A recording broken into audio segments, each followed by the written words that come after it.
So, Yes. hi, Dylan. Hi. Hi. Um, Last week I observed you teaching distance learning, and when I was observing you, you were teaching your students about how to write personal narratives. Can you tell me a little bit about what you were doing and what you thought went really well with your lesson? Yeah, so the unit that we were working on was writing a personal narrative, and what you actually observed in the lesson that I was giving when you came was we were reading an example of a personal narrative from another eighth grader, and it was published into the Springboard textbook. And so it was just providing them a good example of what they should be aiming for when they're writing their personal narrative. So we focused on things like providing lots of detail in the writing. And I think that what went well with the lesson was them getting a good idea of it doesn't have to be this huge, crazy event that happened. It just needs to be a true story that you can talk about and provide lots of detail to entertain the reader. So, based on your lesson, what was the outcome of the students' personal narrative? Did you think that the lesson affected their ability to write the personal narrative?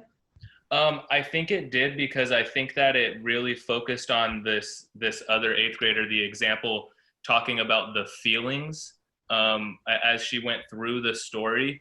And as we were practicing writing our personal narratives before we read this example, we had done one rough draft prior to that, and that was something that was really lacking in the students' writing. Was them talking about they would tell the reader what happened in the event, but it was so dry because they weren't really focusing on how they were feeling on the inside while that happened. So I think it did improve their writing and gave them the ability to focus more on the emotions that they were writing about. So you're saying that based on this lesson, it allowed the students to add more detail as far as emotion into their personal narrative? Yeah, and it was a far more detailed story than I wrote when I gave my examples to the students. And so when I had done my example to show them before, it was a story about crashing my bike and injuring my shoulder over summer. But that story was about 3 paragraphs. And so this one was more like maybe 15 or 20 paragraphs. And so it just was able to provide a much more detail in a story that pretty much happened over probably the same time frame. Okay. So I'm hearing that you're saying that this lesson was successful and you would probably try the same approach again next time? Yeah, when I teach this again next year, I definitely think I'll use the same approach, but I think that I will take your advice and maybe breaking up into smaller groups and trying to differentiate the instruction a little bit because some of the higher students probably could have talked a little bit more about the emotion in the story and the detail, whereas some of the other students probably could have focused more on the vocabulary and things like that. So I do want to continue the lesson. I think it's a good example to use, but I think that I'll probably try to group it up and chunk it a little bit more next time. Okay, so I'm hearing that you're saying that you felt like it was a successful lesson, but one of the things that you would change is to spread students out into smaller groups so you can have students maybe have more of an opportunity to engage based on their ability. Yeah, I think that that was something that I needed to work on more. I think I took up a chunk of the lesson teaching some vocabulary that I know certain students were lacking. But I think that I probably could have just jumped right into the lesson with another group of the students. And so I think utilizing my aid better and doing groups would have been a better idea. So it sounds like you learned something about group configuration and about instruction and using your paraprofessionals for delivering instruction. How are you taking this learning opportunity and expanding it over the remaining of the school day? Yeah, so after you observed me and we were able to talk a little bit about it, prior to this lesson and in this lesson, I was utilizing my aid to help students who started to fall behind in the lesson. So people who were behind in their notes or something like that. And so the aid was really just being an observant for most of the time and then helping students who were falling behind.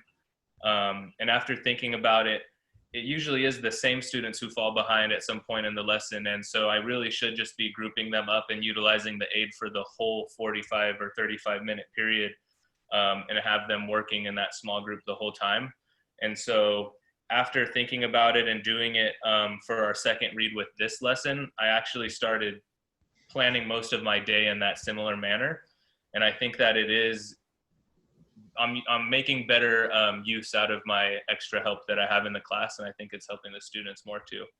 Okay, so you're feeling like utilizing your staff to teach lessons and so you can differentiate, not within the same lesson with the same group of students, but split them up so that they can have the same opportunity to access that curriculum, but based on their ability. Is that what I understand? Yeah, because before I was kind of using the aid like a catch net, and when the kids started to fall behind, I Oh, would that's put them in a breakout room and ask for her to try to catch him up and make sure he understands and then rejoin us. But then they're kind of missing whatever it is I'm talking about while they're in that breakout room. So that wasn't a very effective way to do things. So I think that how I'm doing it now is much better. great. It sounds like this was a wonderful learning experience. And I'm feeling really bad that, Dylan, we do have a teacher that we need to observe. And so we do need to log into that Zoom. So I'm sorry to cut you off. I know this conversation continues. We have talked about this same topic since your observation or since the beginning of the school year. I think this is a conversation we'll continue to be having. So to continue to determine how you can differentiate instruction and meet all your students' needs. Yeah, definitely. I agree. Okay, I'll meet you in the Zoom for the observation. Okay.